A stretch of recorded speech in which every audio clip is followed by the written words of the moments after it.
성경 속 이름 하나가 몽골 초원의 고문서에서 발견된다면 믿으시겠어요? 이스라엘에서 잊힌 후손의 이름이 수천 킬로미터 떨어진 한국 청동기 유물과 연결될 수 있다면요. 전 세계 고고학계가 아직도 밝혀내지 못한 인간 기원의 퍼즐 조각, 그리고 그 퍼즐이 가리키는 동방이라는 마지막 조각. 이 영상은 그 작은 조각에서 시작된 한 고고학자의 믿을 수 없는 여정에 대한 기록입니다. 고대의 기억은 정말 동방의 땅에 도착했을까? 한민족의 기원과 성경 속 계보가 실제로 연결될 수 있을까? 바로 지금 그 사연을 들어보겠습니다. 그 전에 잠깐 여러분의 좋아요와 구독은 큰 힘이 됩니다. 안녕하세요. 저는 프랑스 파리에 위치한 루브르 박물관에서 동양 고고학 분야 큐레이터로 근무 중인 세라 윤이라고 합니다. 한국계 프랑스인으로 제게 고고학은 단순한 직업 그 이상의 존재였어요. 인간의 흔적을 따라가고 잊힌 이야기들을 세상에 드러내는 이 일은 제게는 오랜 시간 꿈이자 사명이었습니다. 그렇기 때문에 그날 제가 발견한 단 하나의 고문서는 저의 인생 전체를 바꿔놓은 운명적인 순간이었습니다. 사건은 아주 평범한 하루에서 시작됐습니다. 루브르 박물관 내 보존실, 창고 깊숙한 곳에서 수십 년간 방치되어 있던 동양계 고문서 컬렉션의 복원 프로젝트가 새롭게 시작되었고, 저는 동양 언어 분석 담당 큐레이터로 해당 작업을 맡게 되었어요. 겉보기에는 몽골이나 티베트 계열로 보이는 문서 뭉치였고, 다소 손상이 심해 언어 판별도 쉽지 않았습니다. 그중 한 장, 유독 바래고 찢겨진 양피지 한 장이 눈에 띄었습니다. 처음에는 거의 식별이 불가능할 정도였지만 특수 광선 촬영을 통해 문자의 윤곽을 조금씩 복원해 가던 중 저는 뭔가 이상한 느낌을 받기 시작했어요. 이 문장 구조,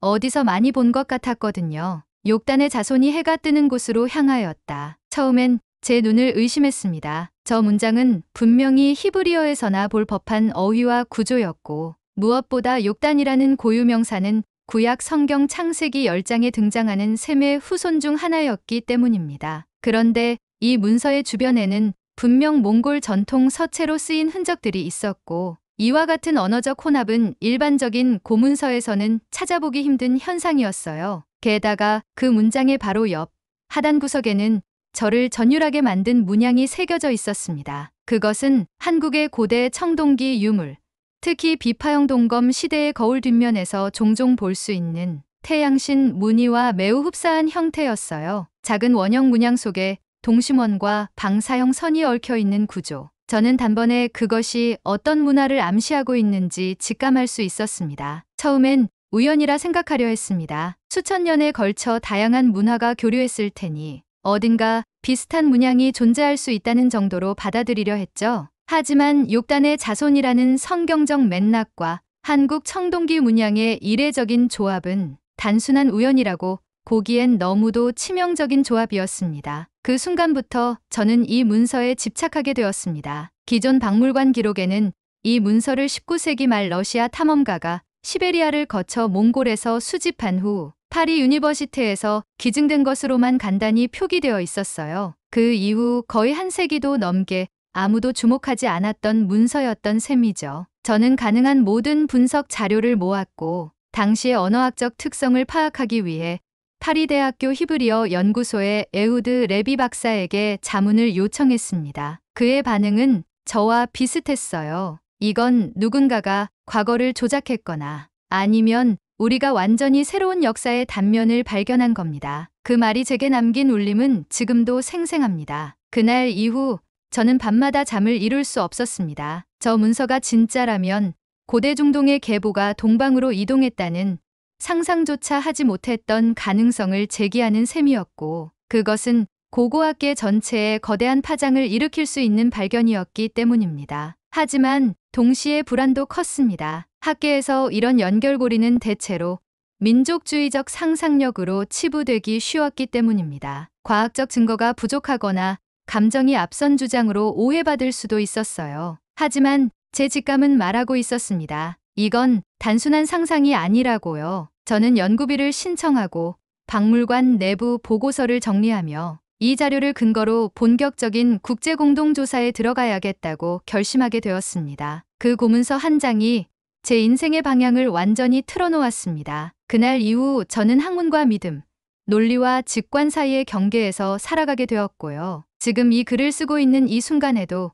저는 그 여정이 아직 끝나지 않았다는 것을 알고 있습니다. 그저 이 이야기가 누군가에게 새로운 질문을 던질 수 있다면 그것만으로도 제 제보는 의미가 있을 거라고 믿습니다. 그 문서를 보고 난 이후 제 삶은 눈에 보이지 않게 조금씩 변해갔습니다. 문서의 신빙성, 그리고 그 안에 담긴 이야기의 파장력을 감안했을 때 단순히 내부 보고서나 논문으로 끝낼 수 있는 사안이 아니었습니다. 저는 이 문서가 지닌 상징과 언어, 문양의 기원을 직접 추적해보기로 결심했습니다. 저 스스로도 고고학자라는 타이틀이 부끄럽지 않으려면 사무실 책상 앞이 아닌 현장에 서 있어야 한다고 생각했어요. 첫 번째 목적지는 몽골이었습니다. 문서의 수집 경로가 시베리아 남부와 몽골 접경 지역이었기 때문에 실제 고문서의 원출처를 확인하기 위한 첫 여정이었죠. 현지 연구기관과 접촉한 끝에 저는 울란바토르 국립대학의 유전자 및 고문서 전문가인 차강바타르 교수와 만나게 되었습니다. 차강바타르 교수는 몽골계 유전자 연구의 세계적 권위자로 다양한 고대 민족 간의 이동 경로와 혈연적 연결성을 추적하는 연구를 오랫동안 수행해 온 분이었습니다. 제가 들고 간 고문서 복사본을 본 그는 처음에는 조심스럽게 고개를 갸웃거리더니 이내 얼굴이 굳어졌습니다. 이 문장은 히브리어에 매우 유사하지만 몽골어 속 고대 울기르 문헌의 구조와도 겹칩니다. 이건 상당히 특이한 조합이에요. 여기 있는 문양은 놀랍네요. 우리 몽골에도 비슷한 문양이 있었지만 이건 훨씬 동쪽 계열입니다. 그는 제게 자신이 수행해온 유전자 연구 결과 중 일부를 보여주었습니다. 몽골 고원 일부 지역 주민들의 Y 염색체 계열이 중동의 샘족 계열과 일정 부분 일치한다는 놀라운 결과였어요. 물론 그 일치는 미미하고 증명에는 많은 보완이 필요했지만 저와 그가 발견한 문서와는 너무나도 잘 맞아떨어지는 조각이었습니다. 두 번째 여정은 예루살렘이었습니다. 문서 속 표현의 원문 히브리어 구조를 보다 명확히 분석하고자 저는 에후드 레비 박사를 다시 찾았습니다. 그는 이스라엘 국립대학의 언어학자이자 고대 히브리어의 의문과 문법 구조를 연구하는 최고 전문가 중 한 명이었습니다. 욕단이라는 인물은 창세기 10장, 셈의 자손 중 가장 동쪽으로 간 인물로 알려져 있습니다. 그런데 흥미로운 건 그에 대한 성경 외부의 기록이 거의 없다는 사실입니다. 하지만 당신이 가져온 이 문서는 아주 오래된 구전 또는 전승의 흔적일 가능성이 있습니다. 그의 말에 따르면 성경에서 욕단은 단 2절만 언급되지만 아랍권 일부 지역에서는 욕단이 오만과 예멘, 인도까지 이동한 후 동쪽으로 사라졌다는 설화가 존재한다고 했습니다. 그 동쪽의 끝이 어딜지 우리는 알 수 없지만요. 마지막으로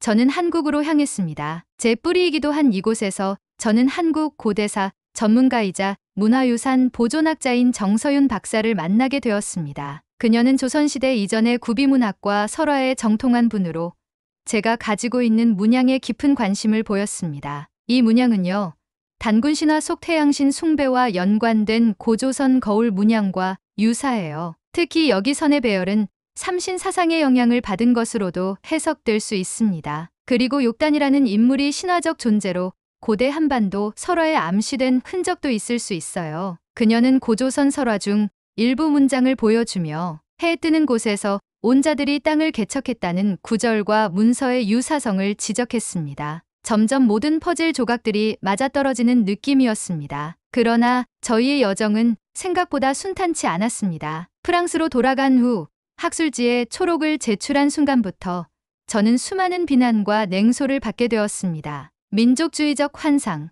신화와 역사의 혼동, 증거 부족이라는 말들이 끊임없이 이어졌습니다. 하지만 저는 굴복하지 않았습니다. 이 여정에서 만난 사람들, 공유된 단서들, 그리고 서로 다른 문화권 속에 존재했던 유사한 기억들은 단순한 착시가 아니라고 믿었습니다. 오히려 이건 지금까지 우리가 놓쳐왔던 거대한 이야기의 그림자였고 그 실루엣이 이제 막 드러나려는 순간이었으니까요. 이후로 저는 다시 짐을 싸며 본격적인 다큐멘터리 프로젝트를 준비하기 시작했습니다. 제 목표는 단 하나였어요. 이 여정을 기록하고 사람들이 직접 눈으로 보고 판단할 수 있도록 만드는 것이었습니다. 사람들의 기억 너머 이 땅 어딘가에 숨겨져 있던 이야기들이 드디어 세상 밖으로 나올 준비를 하고 있었으니까요. 저는 한국에 도착한 후 오랜만에 제 뿌리를 밟는다는 감정에 약간 들떠 있었습니다. 그러나 동시에 이 여정이 결코 단순한 고국 방문이 아님을 너무도 잘 알고 있었어요.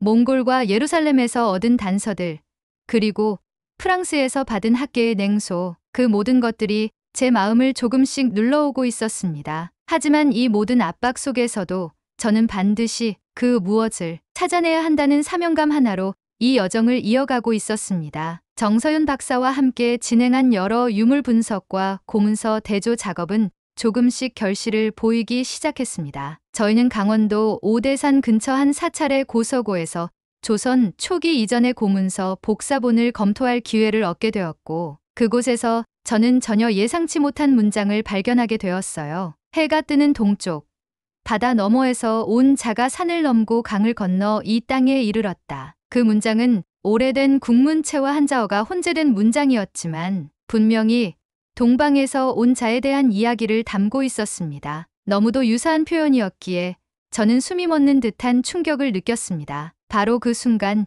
욕단의 후손이 동쪽으로 갔다는 히브리어 문장과 하나의 궤로 연결되는 느낌이 들었죠. 그러나 그런 전율의 순간도 오래가지 않았습니다. 그날 저녁 서울 종로의 전통 식당에서 정서윤 박사와 저녁 식사를 하던 중 뜻밖의 일이 벌어졌습니다. 저희와 함께 자리했던 다른 한국인 학자 한 분께서 조심스럽게 말씀을 건넸습니다. 사실 이 연구는 조금 민감합니다. 일부 단체에선 한국인 기원론이 지나치게 강조된다고 반발할 수도 있어요. 신화와 종교, 민족 문제는 함부로 다루면 큰 오해를 살 수 있거든요. 그 순간 저는 얼굴이 굳어졌습니다. 제가 진실을 쫓는 과정이 누군가에게는 왜곡으로 보일 수 있다는 사실을 너무 늦게 깨달은 것이죠. 저의 진심이 왜곡된 방향으로 비춰질 수도 있다는 현실이 저를 두렵게 만들었습니다. 그리고 그날 밤 예상치 못한 사건이 일어났습니다. 그날 저녁 식사 중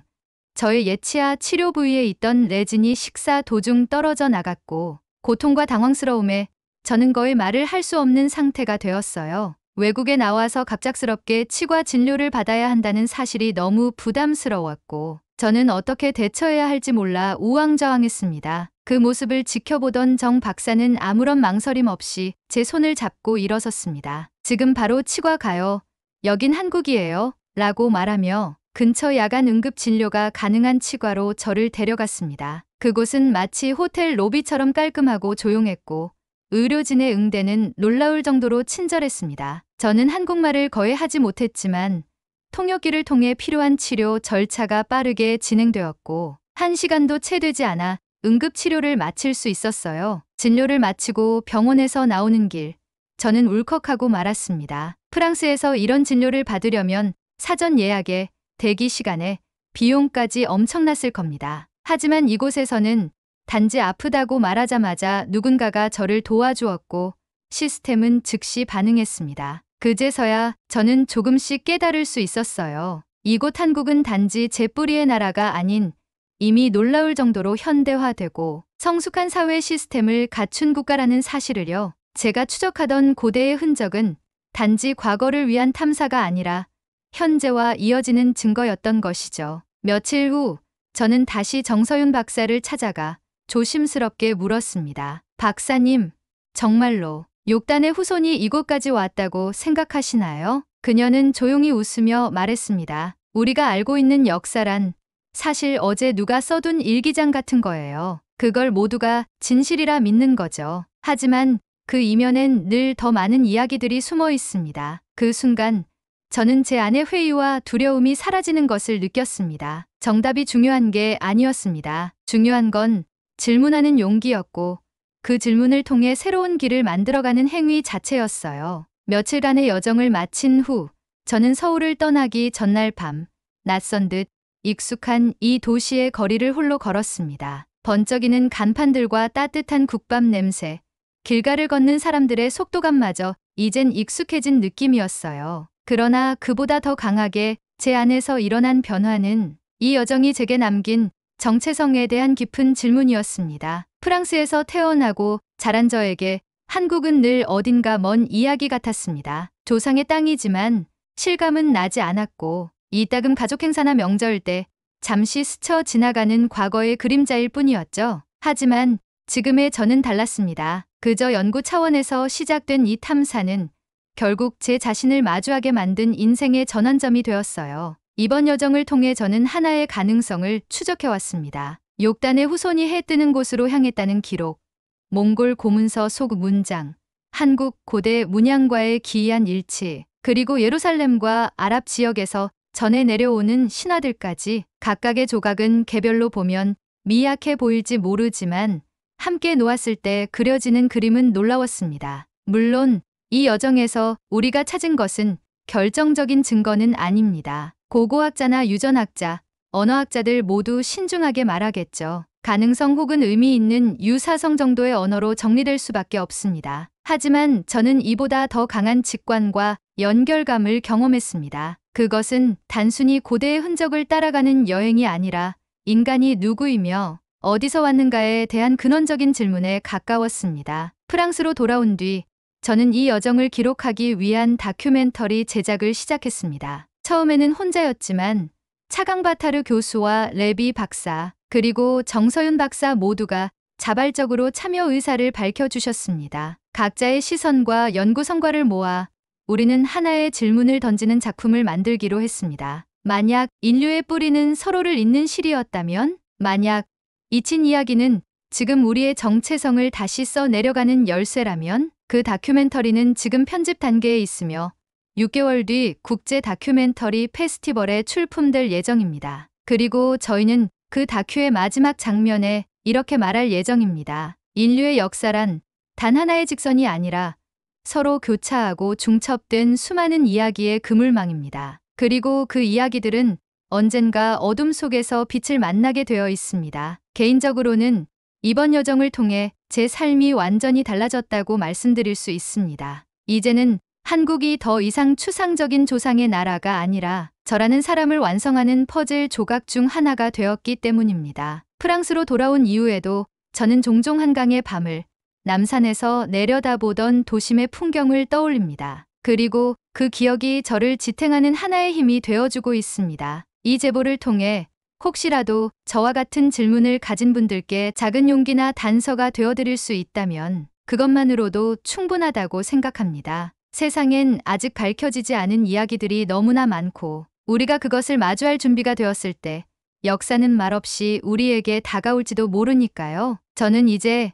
또 다른 여정을 준비 중입니다. 다음 목적지는 중앙아시아, 그리고 그 너머의 대륙입니다. 어쩌면 새로운 문서나 유물이 저를 기다리고 있을지도 모르지요. 하지만 그 어떤 흔적보다 제게 가장 값졌던 발견은 바로 제 자신이었습니다. 이 이야기를 끝까지 들어주셔서 감사합니다. 여러분도 언젠가 자신만의 그림자 너머를 찾는 여정을 떠나보시길 진심으로 추천드립니다. 역사는 기록되지 않은 진실 위에 기억되지 않은 사람들의 숨결로 이루어져 있습니다. 때로는 바람처럼 사라지고 때로는 돌처럼 남아 지금의 우리에게 말을 걸어옵니다. 우리는 어디에서 왔을까요? 그리고 그 답은 어쩌면 먼 하늘 아래 흩어진 이야기들을 모아 하나의 빛으로 엮는 그 순간 우리 스스로가 만들어가야 할지도 모릅니다. 여러분은 어떻게 생각하시나요? 이 영상이 흥미로우셨다면 좋아요와 구독, 그리고 댓글로 여러분의 생각을 나눠주세요.